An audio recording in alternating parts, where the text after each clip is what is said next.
station. But if you would like to watch us, you can do that on your computer or your mobile device. Just head on over to SuperTalk TV.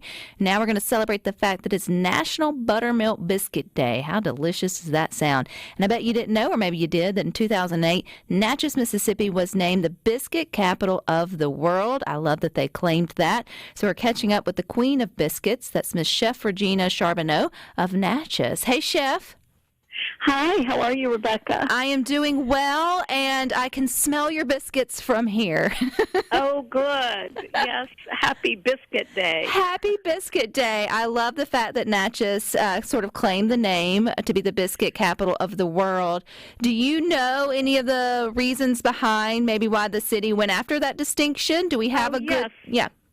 Yes, I did it. So when, I'm from Natchez. I grew up here and moved away for many years and then moved back 20 years ago, it's hard to believe, to raise my boys. And anyway, I grew up in Natchez and went to several southern universities, had a better time at each one. Then I went to Alaska and I cooked out in the bush of Alaska and then went to Paris to cooking school, and then came back, then moved to San Francisco where I had restaurants for many years. In fact, Biscuits and Blues, my brother Peter has the one in Natchez. I started Biscuits and Blues in San Francisco, and it closed during COVID, and it's about to reopen in May. I sold out before COVID. But anyway, so I came back, and the New York Times did an article, and they called me the Queen of Biscuits, which was lovely. And the Carriage House restaurant at Stanton Hall was known for biscuits, and my brother Peter at Biscuits and Blues was making biscuits. And I was involved with tourism. I said, well, we just need to be the biscuit capital. And so we looked it up. Nobody had claimed it, so we claimed it. And then not even long ago, IHOP put biscuits on their menu for the first time, and they came to Natchez and for the day turned Natchez into IHOP Mississippi to promote their rollout in the biscuit capital. Oh, I love that. So so that was a fun thing. They came on the bluff and set up cooking stations and had brought in all their corporate chefs and served over 500 people biscuits. I have to say they weren't quite my biscuits. I was just going to ask, Jeff, if you were able to maybe share little pointers or make it. Yes, I will, because actually it's funny. I was writing about biscuits this morning. But I think, and I know there are a lot of Mississippi people listening to this, and everybody knows, there's somebody in the family that has that touch, and they just get out that bowl of flour and they work in their fat. Well, my technique for biscuits, I love my recipe because you make them and you punch them out and you freeze them, and they go straight from the freezer into a muffin tin into the oven. But the key is I put a lot of fat in my biscuits. I do a blend of margarine and butter, 3 parts margarine and 1 part butter, and I do a process called laminating where you don't overmix the dough and you have big chunks of the fat in there, and then you roll it out and fold it in thirds and quarter turn. You do that 8 times. So you're actually creating 24 layers. So they're soft in the middle but flaky on the top and crispy on the bottom. So I think people tend to overmix their biscuits. That's a big mistake. And other thing I notice is people roll their biscuits out too thin. Nobody wants a thin biscuit. Yeah, and you've got to roll them out enough where they rise enough and you've got that fluffy center. That's important. So,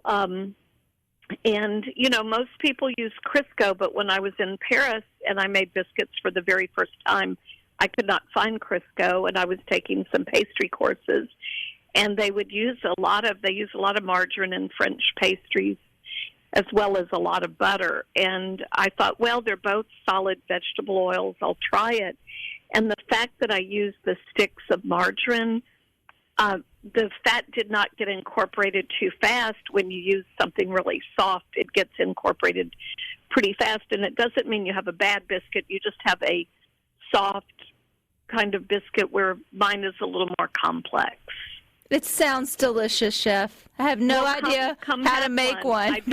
I do a Saturday brunch class at my cooking school every Saturday, and we start off with biscuits, and then we do shrimp and grits and a French omelet, and it's really fun. So I'm in Natchez. I love being home, and I was with the American Queen Cruise Line for the past couple of years creating new menus for them, and sadly they've sold out to American Cruise Line.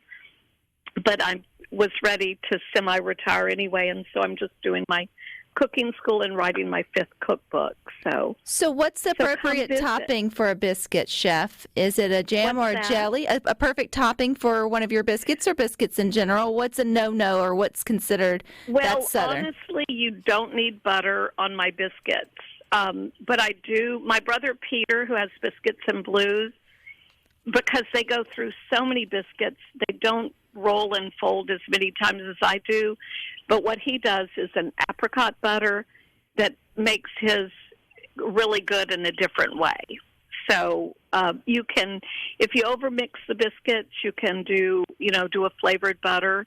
His apricot butter is delicious, and I like my pineapple jalapeno jam. If I'm going to add something to the biscuits, I like that. But I think, a good biscuit, you really don't want a lot to it. You just want that buttery taste, and you want it to go with whatever you're having it with.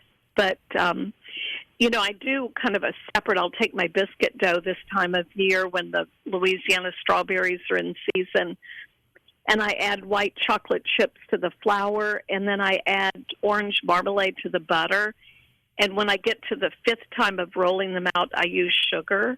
And so I make this sweet white chocolate orange biscuit for strawberry shortcake. Sounds amazing, Chef. So anybody can throw those 2 ingredients into their biscuits, and it'll be good with strawberry shortcake. You mentioned you're writing another cookbook, which means you've already got probably some good ones on the shelf. If people want one of your cookbooks, or maybe you should tell us how to get them, but then what to expect, biscuits and more, or what's kind of your cuisine that you teach? Because I had restaurants in San Francisco, I've cooked. I'm known for my contemporary Southern cooking, definitely biscuits, but 100,000 other things. But my first book was Regina's Kitchen, and that was done in San Francisco. And then Regina's Table at Twin Oaks, because I had a historic home here for 22 years. We sold during COVID, and that was the way I would entertain. And then Mississippi Current was the influence of being on the Mississippi River, and it was food from the headwaters to the Gulf of Mexico, because I was intrigued at how different the food was along the Mississippi River.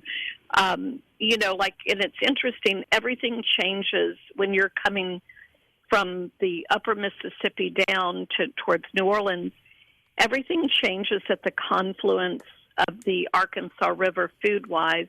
You go from wild rice to white rice. You go from walleye to catfish. You go from walnuts to pecans.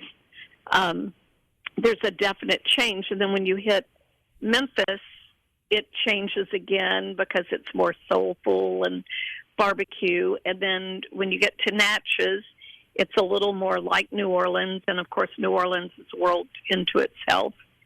So it was that was a really fun book. And my new book is my life in 6 courses, and it's stories and menus with people I've had at my table, from Mick Jagger to Anderson Cooper to Julia Child to John Bon Jovi, all these people that have that I've fed through the years, and the menus I've done, and recipes and stories about growing up and cooking out in the bush of Alaska. So you've led a very interesting life, Chef. Where can folks get your books or book a cooking class? Amazon, or just Google me, or go to reginaskitchen.com. And right now everything's sold out except